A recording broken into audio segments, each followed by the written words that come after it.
Let's introduce the MNIST database, a classic benchmark in the world of machine learning. MNIST provides a dataset of handwritten digits, perfect for testing and evaluating machine learning algorithms for image processing. Before training a model on this dataset, we must first set up our environment and prepare a neural network. We'll walk through the process here and provide a notebook in the skills section for you to try it yourself. Each of the 70,000 images of handwritten digits in the MNIST dataset is represented as a 28 by 28 pixel grayscale image and is labelled with a digit between 0 and 9. The dataset is a perfect starting point for working with neural networks because it is both simple and challenging enough to demonstrate the power of deep learning. Can you make out all of the numbers yourself? If you struggle, do you think the computer will too?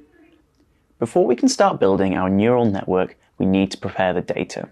We load the dataset, and to prepare it, we do something called normalization, which, in this case, is just a process that converts the values of the pixels into having a number between 0 and 1.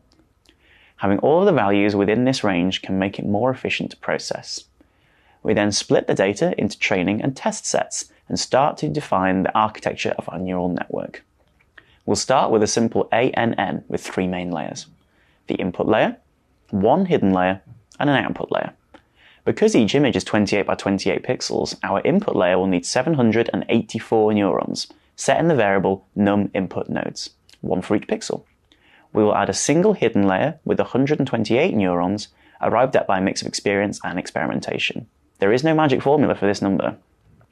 This hidden layer will use the ReLU, or Rectified Linear Unit Activation function, which helps the network learn more complex patterns by introducing non-linearity.